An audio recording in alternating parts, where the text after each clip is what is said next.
मन के हारे हार है, मन के जीते जीत। ईश्वर सर्वज्ञ है, सर्वव्यापक है और सर्वशक्तिमान है। हम प्रभु के हैं, प्रभु हमारे हैं और हमारे द्वारा किया गया सब काम भगवान का है।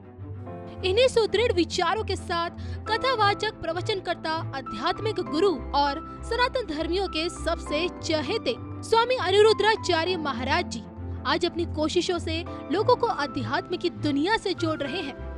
वृंदावन से धर्म ज्ञान पर स्वामी अनिरुद्धाचार्य महाराज ने सनातन संस्कृति, गौ माता, हिंदू मुस्लिम और 2024 चुनाव को लेकर अपनी बातों से क्या संदेश देने की कोशिश की, देखिए उनके इस 10 मिनट के वीडियो में।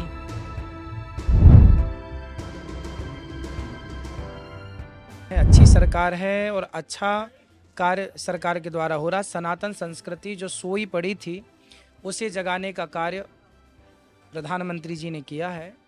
आज तक 75 सालों में देश में जो नहीं हुआ वो इन 10 सालों के बीच में हम सब ने बदलाव, देश को बदलते हुए अपनी आँखों से देखा और हम सबकी आँखें गवाह हैं इस बात की कि हमारे देश में किस तरीके से तेज़ी से बदलाव हुआ है। जो 70-75 वर्षों में नहीं हुआ वो इन 10 वर्षों में हम सब ने देखा है। तो निश्चित है कि देश की सुरक्षा से लेकर, देश की अस्मिता से लेकर के आध्यात्मिक यात्रा तक में हमारे देश के प्रधानमंत्री जी आगे हैं।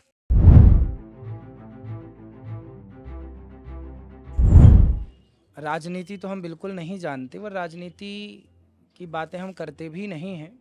हम तो ये जानते हैं कि हमारे देश के प्रधानमंत्री जी ने जो राम जी का मंदिर बनवाया वो हम सबके लिए गौरव का विषय है और हम सब इस बात से सहमत हैं कि हमारे देश के प्रधानमंत्री जी अपनी संस्कृति को लेकर चल रहे हैं। और मुसलमान भाइयों को इस बात का विश्वास रखना चाहिए कि जो अपनी संस्कृति से प्रेम करता है वो आपकी संस्कृति को नुकसान नहीं पहुंचाएगा। तो वो सबके साथ सबके विकास की बात तो करते ही हैं। तो इस हिसाब से जो व्यक्ति अपने धर्म में अडिग है उस पर विश्वास किया जा सकता है।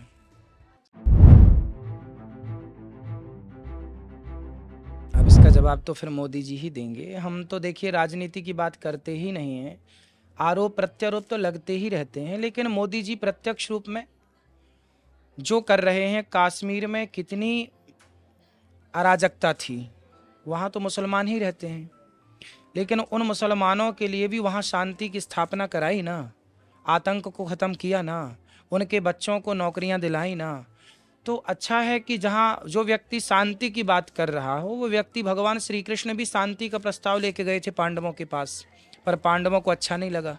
कौरवों के पास भगवान शांति का प्रस्ताव लेकर गए थे पर कौरवों को अच्छा नहीं लगा।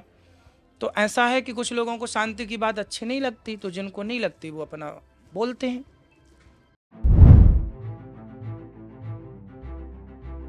जल्दी ही जैसे रामलला आए ऐसे कृष्ण लला भी आएंगे और बहुत जल्दी भगवान श्री कृष्ण की जो भूमि दूसरों के कब्जे में है, जहाँ प्रभु का जन्म हुआ वो भूमि तो है ही नहीं अपने पास, तो वो भूमि जल्दी से राम लला जैसे कृष्ण लला की भी स्थापना होगी और वहाँ सुंदर सा मंदिर हो।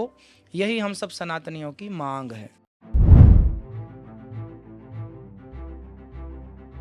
ठीक है, उनका धर्म है कहना, बेचारे ठीक कह रहे हैं, कहते रहे, अच्छा है, वो अपने हिसाब से ठीक कह रहे हैं।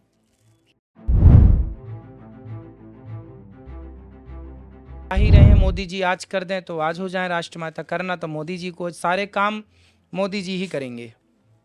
अब योगी जी मोदी जी दोनों, अर्थात योगी जी दोनों, मोदी जी दोनों ही करेंगे जो करेंगे। योगी जी तो अभी मुख्यमंत्री हैं पर प्रधानमंत्री तो मोदी जी हैं, तो मोदी जी चाहें तो आज गौ माता राष्ट्रमाता हो जाएं। और हम सबको विश्वास है कि मोदी जी देर सवेर गाय को भी न्याय दिलाएंगे। जैसे राम जी को न्याय मिला ऐसे गौ माता को भी न्याय मिलेगा, जैसे कृष्ण भगवान को भी न्याय मिलेगा। राम मंदिर बना, कृष्ण मंदिर भी बनेगा, गौ माता को राष्ट्रमाता देर सवेर बनाया जाएगा, विश्वास है। गीता सबके लिए, वसुधैव कुटुंबकम की बात हमारे धर्म ग्रंथों ने की ना। हमारे धर्म ग्रंथ सबको लेके चलते हैं। हमारे यहाँ जातवाद और धर्मवाद नहीं है कि आप हिंदू हैं कि मुस्लिम हैं। हमारे यहाँ रसखान आए तो रसखान का भी स्वागत है। हमारे यहाँ धर्म की बात नहीं है। हमारे यहाँ तो बस ये है, सत्य की राह पर चलो, दया का पालन करो और सदाचार का पालन करो, अपने धर्म पर। गीता में लिखा है, भगवान श्री कृष्ण कहते हैं, कर्मण्येवाधिकारस्ते मां फलेषु कदाचन। तू कर्म कर, फल मुझ पर छोड़ दे। कर्म करने की जहाँ भावना है और सत्य के राह पर चलने की भावना है, अहिंसा की भावना है। हम किसी को मारते नहीं हैं, ना बकरे को, ना मुर्गी को, ना मछली को। हम किसी चींटियों को भी दाना डालने की परंपरा हम भारतीयों की रही है। तो हम अहिंसा के पुजारी रहे हैं और जिसको अहिंसा अच्छी लगे वो हमारे पक्ष में आए। और जैसे हिंसा अच्छी लगे, मार काट अच्छी लगे, तो आप ही अपने आत्मा से पूछिए, अपने हृदय में हाथ रख के, कि किसी को मार देना सही है या किसी की रक्षा करना सही है। तो हम सनातनी हैं, रक्षक रहे हैं, भक्षक कभी नहीं रहे हैं। जो राम को ना स्वीकारें, जो राम पर उंगलियां उठाएं, उनका भविष्य क्या हो सकता है? रावण का क्या भविष्य था? राम पर उंगलियां उठाई थी रावण ने, क्या भविष्य हुआ? कैकई ने राम पर सवाल खड़े किए। कोई बाप आज तक कैकई अपनी बेटी का नाम कैकई नाम नहीं रखता। मंथरा ने विष घोला, आज तक किसी बाप ने अपनी बेटी का नाम मंथरा नहीं रखा। तो राम पर जिस जिसने उंगलियां उठाई, लोगों ने उनका नाम लेना ही छोड़ दिया है। ये राजा तो भगवत स्वरूप होता है। शास्त्रों ने कहा है कि राजा भगवत स्वरूप होता है। और इतने प्रधानमंत्री देश में आए पर इस प्रकार से कार्य किसी ने नहीं किया। ये बात तो सबको माननी पड़ेगी, चाहे कोई हंस के माने या रो के माने। पर देश के उत्थान में मोदी जी का बहुत बड़ा योगदान है। इतिहास में इस बात को देखा जाएगा कि इतने प्रधानमंत्रियों में जो कार्य मोदी जी ने किया वो कार्य किसी ने नहीं किया। तो हमारे देश के प्रधानमंत्री जी इस समय बहुत अच्छा कार्य कर रहे हैं और हम सबको उनके अच्छे कार्यों में उनका साथ देना चाहिए। यह प्रभाव है कि हमारी मैया अमेरिका से आई हैं, बैठी हैं। तो अमेरिका, 7 समंदर पार से भगवान की कथा ने उन्हें वृंदावन बुला लिया। ये कथा का प्रभाव है। कथा चुंबक का काम करती है, भक्तों को खींच लेती है। भगवान की कृपा है। भगवान श्री कृष्ण ऐसे ही थे जिनको गोपियों ने अपने वश में कर रखा था। भगवान भक्तों के वश में है और भक्त भगवान के वश में है। ऐसे ही हम सब वश में ठाकुर जी के। तो देखिए ऐसा होता है ना, कई अभी ये कलयुग पूर्ण कलयुग नहीं है, अभी इसमें द्वापर की परछाई है। कलयुग जब अपनी चरम सीमा में जाएगा तब ज़्यादा तांडव करेगा। अभी तो हम अभी पूर्ण कलयुग नहीं है। जैसे छोटा बच्चा होता है ना, देखो बच्चा जन्म लिया, 5 साल तक तो बच्चा होता है, 10 साल तक थोड़ा उसमें ऊधम एक्टिविटी आती हैं। अभी कलयुग की उम्र है टोटल 4,32,000 वर्ष, जिसमें अभी बीते हैं 5,500 वर्ष। तो अभी इस हिसाब से कलयुग तो अभी पैदा हुआ है, छोटा सा है, बच्चा है। तो अभी बच्चा कहाँ उधम करता है ज़्यादा, मतलब कहाँ उसके दिमाग में खुरापात चलता है। जब वो जवानी में आएगा, कलयुग की जवानी मतलब जब लाखों वर्ष कलयुग के बीत जाएंगे, जब वो चरम सीमा में आएगा, तब फिर व्यक्ति इंसान को मार के खाएगा। अभी तो आप मुर्गी मछली ही खाते हैं, अर्थात जो खाते हैं उनके लिए। बाकी आने वाले टाइम पर तो इंसान को खाएगा। पर अभी अच्छा है कि हम सब लोग, अभी कलयुग बच्चा है ना, छोटा है अभी, तो ज़्यादा प्रभाव नहीं है अभी उसका। है तो कलयुग, पर अभी कलयुग का प्रभाव नहीं। अभी सतयुग त्रेता द्वापर का प्रभाव ज़्यादा है।